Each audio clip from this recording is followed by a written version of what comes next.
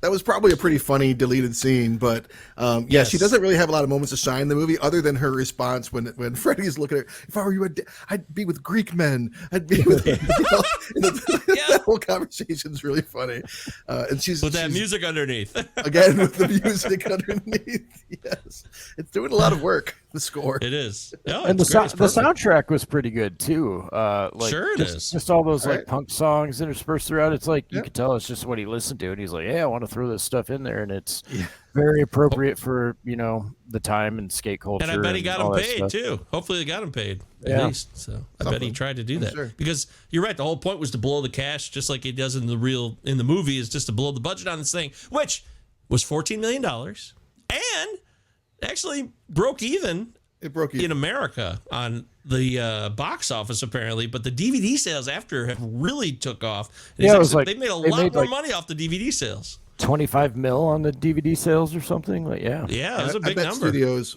really miss DVD sales. Yeah, I bet they do too. And I read something that Tom Green said, like, due to the rating, he figures that a lot of people like paid to go see other movies and sneak into the theater to see it as well. That's probably true. I saw that funny line about Crocodile Dundee in Los Angeles, but they went to go see this movie. Yeah. But it's gone on to be a cult movie. I mean, it's not. I mean, people. Well, guys that were our age when it came out, roughly, have a lot. A lot of them have grown up to still enjoy it and still revisit it and view it that way. Not Eric Branstrom, of course, but a lot of guys. Yes. Well, I honestly don't know because we love it so much that I just haven't had a lot of conversations with people outside of our friend group that we grew up with. And I'm not saying it's not happening, but even the Wikipedia page on it calls it a cult comedy, a cult classic. Like, Well, then it must be true. You're right. 100%. Wikipedia says it. It's got to be true. I mean, I still laughed my ass off like all the way through, like the scene where he is caning her and then he whacks her in the face. Yep. I laughed at that scene too. I've never really caned anyone before. She got the cane like on the ready, like it's attached to her fucking wheelchair, just waiting for the opportunity to whip it out. Like, no, we don't need to go to dinner. Just beat the fuck out of my legs. And that whole go, Mike. You had. Oh no, I was just thinking of Rip Torn yelling out the window when they're skateboarding, finishing their ramp, and he just starts screaming. He makes that face. It's so funny. It never gets old to me ever. And Harlan Williams, just his screaming is like it was amazing. And he throws the skateboard at him, and he's like, "Oh my God, Rip Torn." Yeah. There's a few homophobic remarks in there too, obviously. It's still funny. Sorry. And the stuff where he's accusing his father of sexually abusing his brother, like in front of a shrink and all that stuff is like, that's less funny now. It's in the context of the movie, though. I'm fine. Yeah. It's true. Faggot and retard multiple times, and he does. That's You're right. That's a little bit dated. Don't think that would happen now. Well, but people wouldn't say it now, except for you just now on our podcast. Well, it's not true. Luke sent me some great comedy the other day where those words were welcomed. So I don't know. It's okay to say the word if you're describing the word, right? I mean, like. Here we go. Now we're in a free speech debate. We're trying to do Freddy Got Fingered. Shit, what happened to our show? Let's just stick to Freddy Got Fingered. Should. Freddy Got Fingered. In the end, makes money. Tom Green wins probably here, and we only look back and laugh for the most part. I mean, is there anything else about this movie where you guys are like, that doesn't work for me anymore? Because it has been 23 years. Anything else? The things that didn't work for me on this viewing were the things that always didn't really work for me, like the elephant gum. Like it's the things that the same things that and those slurs, those things, the things that never really worked for me in the movie in the first place, maybe bothered me less in 2001, 2002, but it's not like they were so offensive to me now that I was like, oh, this movie's trash now. I mean, it's just it's a part of its time, and it is deliberately offensive in a lot of ways. And I never thought the baby umbilical cord scene was that funny. I really didn't.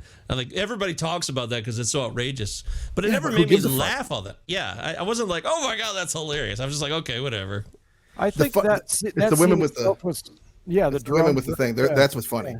Yeah. Sorry, go ahead. I think that was just kind of like a build-up leading to the restaurant scene. It's like, get ready, It's like the first little bump on the roller coaster before you go to 40 million Deutschmarks, Bob. Yeah, so funny. I mean, that scene was so brilliant. Like, and the phone just ringing the whole time because Rip Torn starts it by, I got my goddamn tape recorder too, and then like just ringing through the whole scene, the phone's just like it's just such brilliantly organized chaos. Classics. Get off the desk, asshole. It's the movie starts bonds. And you have almost like it's kind of typical in a lot of ways. Him skateboarding through the mall and the guys trying to chase him. It feels very typical, and everything's just, and like he goes off and away, and everything's. Well, the LeBaron scene even kind of gets it going there a little bit. It's like, okay, this could be like a conventional movie, and to a degree. And then the next scene is just Tom Green just sees a horse on the side of the road and starts screaming, and that pulls over just so he can grab its cock, and that's like the whole scene. That's it. The second time he sees the horse, and he's just sitting there eating the sandwiches, like shoving them into his face manically. Yeah, that's after he gets fired, right? He comes back. I love it. It's hilarious. So stupid. The cheese sandwich factory. Also, Stephen Tobolowsky cut out of this movie, right, Travis? Was he? I didn't know that. Yeah, he plays the uncle when he gets to. These scenes were cut out. They were filmed though when he goes to the L.A. and stays there and works at the cheese sandwich shop. There's supposed to be Stephen Tobolowsky scenes in there that I think I may have watched on YouTube once. I just thought it was fun that he was in this. He would have been in this. So. Yeah, the movie doesn't need to be any longer. Apparently, Tom Green has, been propositioned by fans repeatedly to make a director's cut of this, and he said, "Oh yeah, I'll definitely do it," and like nothing has ever come of it. But I don't see that happening. I really think what I know about him now, I follow him on Instagram and stuff, so I kind of check out his stuff. He's really much more Like, he's in his 50s, I believe, Yeah. at the early 50s. He's like at peace. He lives on a farm. He's really, I think he doesn't regret any of this, but he's happy to leave it in the past. And he's grateful for the people that still follow him and shit. But Right. I don't think he wants to go back there. Yeah, I think he doesn't want to be known. Podcast? Because, I read something that, like, Joe Rogan coins him as, like, the pioneer of modern podcasting. Like, yeah, I listened to that one that he was on. Tom Green. I like listening to Tom Green shit. And when he's on a show, I'll listen and check in. And yeah, he had a show in LA with the set and shit like Rogan had, except it didn't take off. It was like a webisode kind of streaming thing. I think we're talking like 2007, 8-ish. And it just didn't, he spent way too much money on it. It didn't work out. And now it's like the standard norm. So you're again, Rogan always ahead of the curve. Credits him for doing what Rogan does today. He's like, if I can just sit around on the couch and like smoke weed and like make money doing it, I'm gonna do it. And like, so if we didn't have Tom Green, we wouldn't have Joe Rogan. I guess I could do without Tom Green. I think, you're right. There is a what if there. Yeah, that's a season 2, Marvel's What If. Joe Rogan, what if? I'll give Joe Rogan his credit. He gets some guests that make me want to listen every now and then. Nothing is absolute. Like, it's not all or one thing. I agree with you. I don't even want to argue about that point, but you're right. I think with Tom Green is a funny guy. He's a cool guy. He's got a great sense of humor. He's got excellent musical taste. He comes from a DIY, the DIY, your do-it-yourself background. DIY? Do it yourself. Thank you. And I think in the end, he'll never get a budget like he got from this film. But I think I think we're all very lucky that it happened in the time and place that it did, right before 9/11, in a world that changed radically as the 2000s went on in that first decade of this new century. It's really I did look at it differently more than ever through that lens now, I guess, just because it's been 23 years. I will say that about doing this watch. But then again, I've seen this movie like 6 times the last 6 or 7 months. I always throw it on just to fuck around because it's so easy for me to just throw it on and just be stupid and easygoing and not think about anything. Yeah, I can't remember the last time I watched it prior to this. It was really? Probably prior to getting married, so at least 12 years. Yeah. Okay. I guess it's probably about the same for me. Should we make our final comments here? I don't see why not. Dave picked it, so he goes first. All right. Overall, it's completely unhinged. It's a movie that, like you said, it seems like it will go with like a classic trope. Like there's a storyline, like it's going for like a classic movie trope, but then it like totally veers off perpendicular to where you would expect it to go. I love that subversion of my expectation. It's done in a way that I enjoyed it. Like, yeah, here's a classic movie scenario, but we're gonna trash that and take it somewhere else. It still tickled my funny bone all the way through. I had like laugh out loud, like virtually constantly through the movie. Towards the end, I started to drift a little. I don't know if it's just tired because I was like work schedule or whatever, and I had to watch like the second half after watching the first half of the movie prior. So like the second half maybe tailed off a little bit, and like it lost my attention a little bit. But then like the restaurant scene pulled me right back, made me laugh, just appreciate the whole thing. So while it may not have as much luster as it once did in my life, I still think it holds up, even with a couple of the dings. All right. You want me to go next or you? Go ahead. Okay. I love this movie. I always have, I always will. It's real simple. There's no complicated reasoning, no questioning of anything. It's just funny as fuck. It's still funny as hell.